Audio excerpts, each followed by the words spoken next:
Welcome back to Harville. Today, House Speaker Nancy Pelosi spoke emotionally about the relationship between vitriolic language, like we've been talking about, and violence. Let's listen. I have concerns about some of the language that is being used because I saw this myself in the late 70s in San Francisco. This kind of rhetoric was very frightening, and it created a climate in which violence took place, and so I wish that we would all again curb our enthusiasm in some of the statements that are made, so understanding that some of the people, the ears that it is falling on, are not as balanced as the person making the statement might assume. Well, I wrote for the San Francisco newspapers for years, and I got to tell you what she's talking about. A lot of us watching know that now. She was talking about the assassinations of Harvey Milk, the supervisor in California, and the mayor, George Moscone. Joining me right now is Mark Podak of the Southern Poverty Law Center, and Gerald Posner, chief investigative reporter for the Daily Beast, a fine organization, and author of the upcoming book, Miami Babylon. Let me ask you, Gerald, first of all, you, sir, you're an expert on the assassination of John F. Kennedy, and you and I share the view as to what happened there. It was a lone assassin, but what is it about the zeitgeist, the atmosphere in the air, in that case very virulently right-wing hatred of Jack Kennedy, that may have sprung or triggered even a left-winger like Oswald to do what he did? Yeah, you're absolutely right on it. You know, it's interesting because it was that period. It was almost a climate of hatred that was created. And look at the day that Jack Kennedy arrived, Chris, in Dallas on November 22nd, 1963, the day that Oswald kills him. What greets him? You open up the Dallas Morning News, and there's a full-page ad that's black bordered that says, "Welcome, Mr. Kennedy." And in there, a right-wing organization sets forth their charge that Kennedy is really a communist tool. This was being said all around. It happens to run in the full-page ad in the city on the day that he's murdered. There was a climate in which, as Nancy Pelosi said, people who weren't balanced, the Oswalds of the world, were able to act out violently. And I also, you know, you were writing in San Francisco. I lived there in the late 70s. I was going to law school there. There's no question that people like Dan White, the supervisor who killed the mayor, Moscone, and went on to kill the supervisor, Harvey Milk, were sort of pushed in this type of feeling that you could get away with anything because you could denigrate a public official by comparing them, as they are with Obama,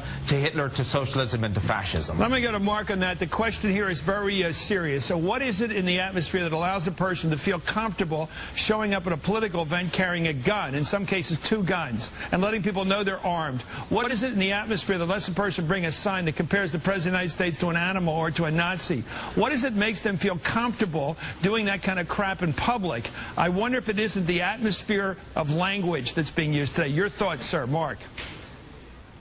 I think it is the atmosphere, the language that's being sort of ejected into the atmosphere. I think that, you know, what we're hearing in particular from our quote-unquote leaders, from both political leaders and commentators. I mean, you know, yesterday Rush Limbaugh was on the air talking about an incident in which black kids attacked a white kid on a school bus, an incident the police said was not racially motivated, and saying that what we need are segregated buses, that this is the only way, I suppose, that white people can be protected from black people. I think when we have characters like Limbaugh saying that on the air to millions of Americans, many of whom actually revere the man, you know, it's not surprising that people feel that, you know, the race war is around the corner, and that we're allowed to say these kinds of things. Well, let's make this connection. Gerald, you and I agree on a lot of things. It seems to me the oddness is the atmospherics.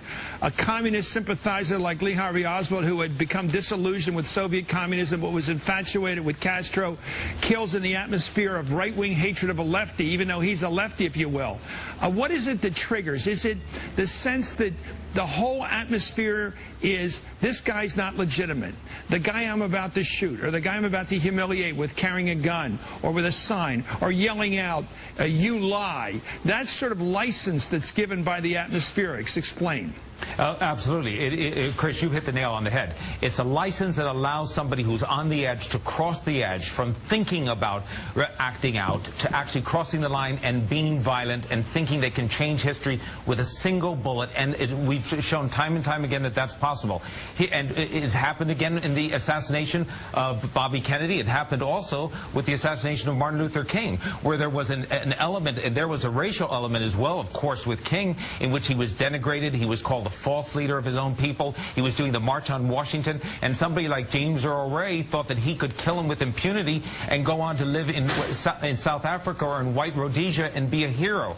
And what you said a moment ago about bringing guns to rallies, I'm waiting for somebody in my own party, the Democratic Party, to put a bill up, to stand up against the NRA, to say it's against the law to come within half a mile or a mile of the president at any political rally with an armed weapon. How people can stand out. If we had been in the 1960s and Black Panthers were showing up with rifles as they were carrying around San Francisco at a political rally for Bobby Kennedy or Eugene McCarthy, the police would have whisked them off to jail. But today, for some reason, they're allowed to bring a rifle right to the edge of the political rally, 500 yards away from the president, and do it with impunity. I think we should have a law against it. Let me ask you, let me ask Mark of the Southern Poverty Law Center. Let me ask you about this thing here of the South.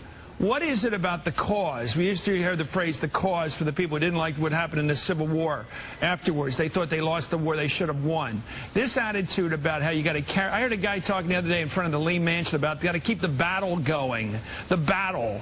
Showing up at these rallies in Washington against Obama. What is the battle out there that's being fought by the right, especially in the South? What is this?